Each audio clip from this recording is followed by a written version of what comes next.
Javier, ¿cómo estás? Bienvenido. ¿Qué tal, Antonio? ¿Qué tal? ¿Cómo están? Bueno, llegamos al final de la campaña, ¿no? Todavía falta un poquito más. Con todos los impuestos que vos pagás, o sea, en la medida que vos podés minimizar tu carga impositiva, vos tenés que hacer, digamos... Mira, esta es la misma tontería que cuando te dicen, no, bueno, pero si vos estás a favor de las ideas de la libertad de Milei, no podrías ir a la universidad pública o no podés ir a un hospital público. ¿Por qué no? Si lo estoy pagando vía los impuestos. ¿Por qué, digamos, o sea, tengo la obligación de pagar y si tengo el derecho de usarlo? Me parece que ahí hay un problema de concepción equivocado. O sea, ahora, lo que sí tenés un problema es en el diseño de política macroeconómica, que te genera un déficit enorme, que está en 4 puntos, va camino a 5 y vos lo tenés que corregir. Milei gana la elección. ¿Qué pasa con los subsidios? ¿Hay que pagar 700 pesos el colectivo, 1.100 el tren? A ver, nosotros lo que decimos es que los subsidios tienen que ser eliminados. Pero una de las cosas que nosotros explicamos, y a mí hasta me sorprende porque hasta los economistas lo repiten mal. O sea, ni siquiera entienden bien lo que nosotros decimos es, vos tenés que eliminar los subsidios, pero recalibrando la ecuación económica financiera del contrato. La ecuación económica financiera del contrato, para decirlo fácil, es que tu retorno, el retorno que tiene tu inversión, sea superior a tu coste de oportunidad, o sea, la tasa de interés que cuesta financiar el proyecto, por decirlo de alguna manera. Si vos no le das tarifa, te van a defender la caja de alguna manera y te van a licuar la inversión de alguna manera. Cuando, digamos, la tragedia de Once, ¿de quién es la culpa? Es del Estado. ¿Por qué? Porque no le da tarifa, la empresa defiende la caja, el Estado... Y no controla, el Estado. El Estado no controla porque sabe que no le está dando tarifa y después aparece el siniestro. Y después todos lloramos, pero en realidad eso es parte del mismo contrato. El mismo contrato mira los precios, mira las cantidades y mira, es más, y te mira los costos también. Para el usuario entonces, vos lo que me decís es, yo, administración pública, sí o sí voy a bajar los subsidios porque no puedo seguir con esos subsidios. Ahora, para el usuario, ojo con la tarifa, no va a ser lo que están diciendo. Vos le vas a dar beneficios a las empresas para que mejoren las ganancias y no suban la tarifa. Exactamente. Bien. Darles mejoras a las empresas en el flujo de fondos, pero sin que implique estar tocando el precio. Ahora, esas mejoras tienen un límite y cuando vos las agotaste, el residuo es el precio. Pero lo que tiene que quedar claro es que la suba de precios no es todo el efecto, sino que es solo el residuo después de aplicar un montón de mejoras. Si vos no lográs poner la ecuación económica financiera del contrato en caja, el problema es que vas a estar rematando esa empresa, la vas a estar regalando. Entonces, por ejemplo, nosotros ¿qué decimos? Nosotros decimos, por ejemplo, YPF tiene que ser privatizada. Ok, pero primero, tenés que separar los negocios, porque ahora tiene un montón de otros negocios que no son el propio negocio de YPF, y además tiene un problema. O sea, cuando se nacionalizó la empresa, de ese momento a hoy perdió el 90% del valor. Sí, de hecho hoy del juicio es por 16.000 millones, hoy debe valer 2.000, 3.000 millones, no sé cuánto vale YPF. Entonces, ¿qué es lo que quiero decir? Vos no vas a salir a venderla hoy.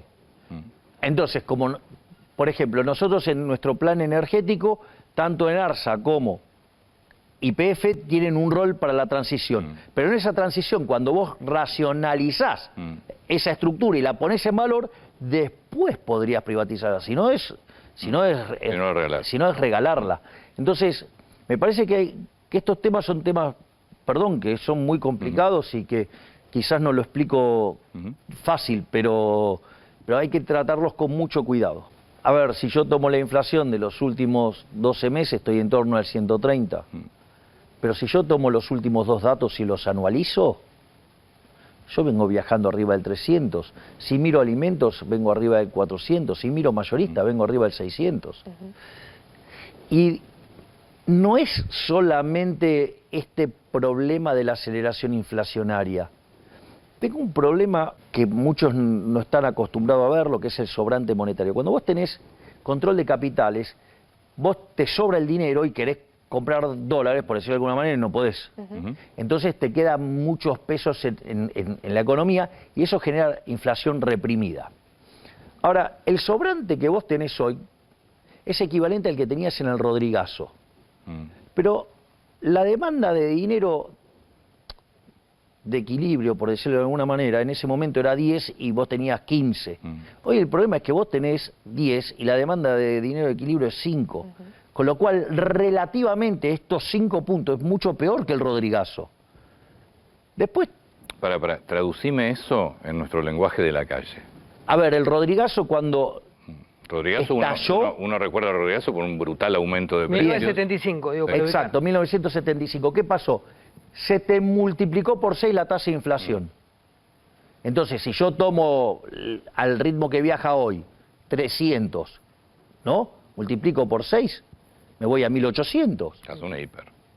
Sí, aparte vos sabés cómo es, salía a Jactaes, o sea, abriste la caja de Pandora.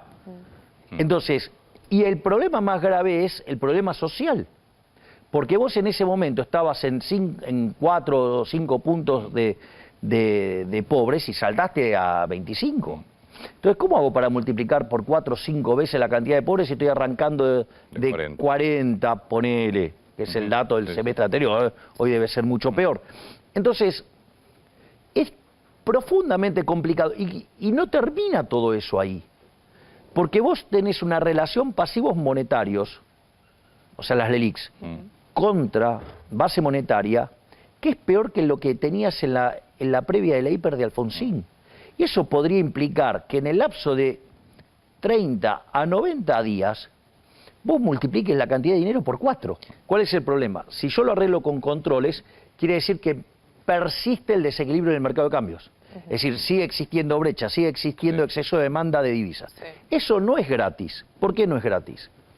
Porque implica un exceso de oferta en el resto de la economía. Quiere decir que en el mercado de bonos, el precio de los bonos se te cae, por lo tanto la tasa de interés es alta y tenés alto riesgo país. Eso se te va al mercado de bienes, se te descoordina el ahorro y la inversión, se te destruye la inversión, no generás puestos de trabajo, los que generás son de baja productividad, tenés un montón de problemas. No generás puestos de trabajo, los salarios son malos. Fíjate que el PBI per cápita desde el año 2011 hasta hoy está 15% abajo. Claro, eso sería una foto de la situación actual, con controles. No, pero es que es cada vez peor, porque hoy ya tenés 30% de las personas que trabajan en el sector formal por debajo de la línea de la pobreza. Entonces, esa situación que te genera más demanda de gasto social, más déficit fiscal, más emisión monetaria... Más inflación. Entonces, en algún momento, digo, no te bancás el equilibrio por un problema de tensión social. La otra es cómo lo abro. Si yo mañana voy y alegremente lo abro, el cambio de portafolio me genera una hiper. Claro, van todos a buscar dólares con los pesos. Exacto, exacto. Entonces, el único mecanismo para evitar la hiperinflación es la dolarización. Digo dolarización porque es el nombre vulgar, digamos, de lo que nosotros llamamos competencia de moneda, que lo vamos a liquidar en dólares el balance del Banco Central. Porque de esa manera, ¿qué es lo que vos hacés? Rescatás los pasivos del Banco Central, o sea, rescatás tanto las LELIQs como la base monetaria. Por lo tanto, eso es lo único que te evita la hiper. Cuando dicen, fíjate cuando te dicen, en el activo del Banco Central no hay nada. En realidad, esos son los que te están diciendo que hay una hiper. Porque si en el activo del Banco Central no hay nada, ¿cuánto pueden valer los pasivos? Ahora, cero. Por lo que vos cero es... tengo una hiper. Todo lo que no me aprueben lo voy a sobreexagerar en ajuste fiscal. Porque la madre de todos los mares está en el déficit fiscal, está en el Estado. Si yo miro la historia argentina de los últimos 122 años, hubo déficit en 112. Si yo miro las 22 crisis que tuvo Argentina desde el inicio del siglo XX, en la metodología Cerro-Meloni, 20 tienen que ver con déficit fiscal, ya sea alto o escandalosamente alto. Lo que quiero que tomemos conciencia es que, a ver, el Rodrigazo estalló con 14 puntos de déficit fiscal en términos del PBI en el 75. La tablita cambiar en el 81 estalló con 11. La hiper de Alfonsín con 8, la convertibilidad con 7 y hoy, si yo tomo, digamos, el Tesoro más el Banco Central, tengo 15. Y 2/3 de ese déficit me lo genera el Banco Central. Si yo no arreglo el problema de las LELIQs, la hiper la tengo todo el tiempo a la vuelta de la esquina. ¿Por qué me critican los bancos? Es tremenda la situación que yo planteo para los bancos. Porque si yo desmonto el negocio de las LELIQs, Y van a tener que salir a prestar y van a tener que hacer negocio como corresponde al negocio bancario. Ah, porque hoy es muy fácil los bancos. ¿Qué hacen? Seguro. Toman los depósitos, se dan vuelta, colocan al ELIX y hacen spread, o sea, pero pues eso no es ser banquero. Eso no es ser banquero. Claro. Ser banquero es prestar plata y ganar plata prestando plata. Entonces, imagínate cuando yo planteo desmontar el monstruo de las LELIX. Y claro, soy lo peor que le puede pasar en la vida. Porque hoy ganan plata sin hacer nada. Es potente el sindicato, es un sindicato fuerte. Está bien, pero cuando todos empiecen a tomar las reformas y a todos les vaya mucho mejor, y que de ir de un mercado de 6 millones vayas a uno de 14 millones, digo, la ideología la vas a empezar a dejar de lado. O sea que el único problema es Pablo Moyano. Sí. Pero yo creo que a la luz de los hechos va a terminar, cuando vea cómo le va mucho mejor a los trabajadores de los otros gremios, o sea, no le va a quedar otra que alinearse, porque le va a ir mejor a sus trabajadores y a él mismo. O sea, pero lo que hay que hacer es presentar las ideas, discutirlas, evaluar, y yo creo que lo que pasa acá encima tenemos la ventaja de que hay un modelo que funciona. Sí. Entonces, dale, copiemos el modelo que funciona. Y que de ellos es además. Sí, por eso. Claro. No es que digo yo le estoy imponiendo un modelo, no, digo, funciona esto, ¿por qué no lo aplicamos? Porque esto es muy importante, porque si nosotros somos exitosos en la estabilización de la economía, lo cual nosotros no solo digamos estamos pensando en un ajuste fiscal, sino digo todo lo que es la reforma monetaria, suele ser, digamos, en Argentina todos los programas de shock, todos fueron expansivos, del 52 en adelante, salvo el del 51, todos fueron expansivos. Quiere decir que aumenta la actividad, que aumenta el empleo, que mejora el salario real al tiempo que baja la inflación. Si vos eso además después lo encadenás con un proceso de crecimiento, una de las cosas que te va a pasar es que vos vas a crecer mucho, pero además intensivo en mano de obra. Y se termina esta historia de que me tengo que poner a llorar en el aeropuerto porque se me van mis hijos. Y yo creo que tenemos una oportunidad histórica de lograr ordenar la política en términos ideológicos. Entonces, que los colectivistas queden de un lado y que los que abrazamos la idea de la libertad quedemos del otro. Y que la discusión sea una discusión ordenada.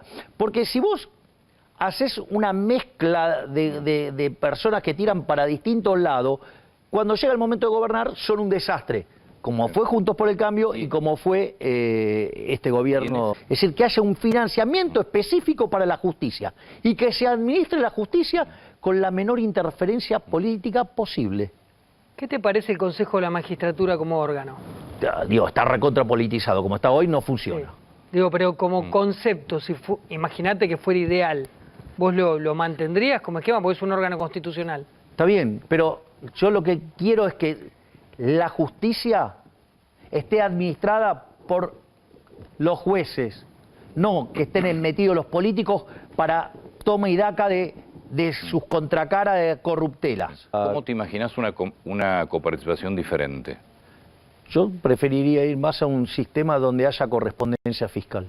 Es decir, una provincia produce más, recibe más.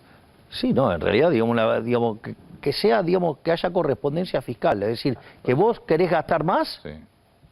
vas a tener que ir y cobrarle impuestos y te tenés que dar la cara con tus ciudadanos. Exactamente. Eso tiene, no solo que tiene la cuestión de que vas a ser muy cuidadoso, sino que además se termina esto de que los gobernadores se tienen que venir a arrodillar frente al presidente para que le tire algo. Está bien, pero te digo, caso Formosa, caso Chaco, si querés, que obviamente dependen de la coparticipación, como muchas provincias, dependen de la coparticipación. Bueno, pero eso sucede porque básicamente les permitió que haya tanto Estado que terminaron matando al sector privado. Y vos no podés vivir de parasitar. Entonces, digamos, lo que hay que encontrar es una forma para que salgan adelante. Y la forma para que salgan adelante es que se corra el Estado del medio. Cuando se corre el Estado del medio, todo florece. El Estado no es la solución, el Estado es el problema. Es decir, y el eje central de la decadencia argentina es el Estado. Una de las cosas que quiero es que la reforma del Poder Judicial la haga el propio Poder Judicial para que sean verdaderamente independientes. Es decir, No, pues si no está todo el tiempo la política queriendo meter un juez acá, un ministro de la Corte acá. Es así. Funciona. Bueno, yo no quiero que sea así. Sí. Ahora, ¿por qué puedo hacer esto? Porque estoy limpio.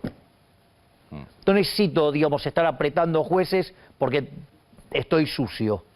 Entonces, tenemos una oportunidad para justamente hacer un cambio de raíz también en la justicia. ¿Cómo crees que va a ser el año? Porque yo imagino un año como muy duro. Mira, si hay algo que me ha caracterizado a lo largo de mi vida, y para los que me conocen en la vida pública, es que yo prefiero decirte una verdad incómoda antes que una mentira confortable. Digo, porque todos estos desastres no son gratis, en algún momento lo tenés que pagar. Si nosotros resolviéramos la cuestión monetaria y de la eliminación del Banco Central rápidamente, eso significa que para la elección de medio término tenemos inflación de primer mundo. Cuando estuvimos con el Fondo Monetario Internacional, yo arranqué con una frase no trivial, que es: los compromisos y los derechos de propiedad se respetan a rajatabla. Cuando estoy diciendo eso es, vamos a pagar la deuda, por ende estoy diciendo, vamos a hacer el ajuste fiscal, y al mismo tiempo estoy diciendo, la solución de las LELIQs es una solución de mercado. Es decir, que no implica una violación del derecho de propiedad. El plan Bonex es una violación del derecho de propiedad. ¿Qué va a pasar en la Argentina? ¿Qué va a pasar? ¿Qué le va a pasar a un empresario pyme? A ver, vos te vas a encontrar con un intento serio de estabilizar la economía. Y una vez que vos estabilizás la economía empieza a crecer. ¿Y eso lo voy a ver en cuánto tiempo? Vos, para bajar la inflación, por ejemplo, la convertibilidad tardó 20 meses.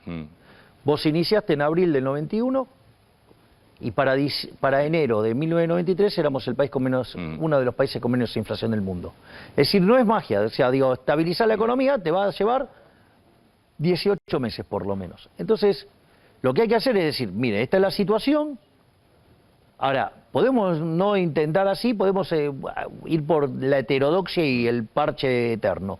Bueno, así estamos, ¿no? De ser el país más rico del mundo, somos menos de 100 hoy, ¿no? Al tipo de cambio paralelo.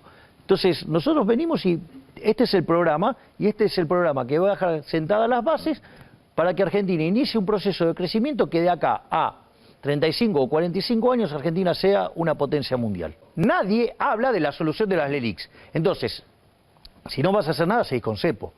Y seguís con la economía con el freno de mano y no te la vas a poder aguantar socialmente. Si lo soltás sin arreglar el problema de la LELIQ, te genera la hiper.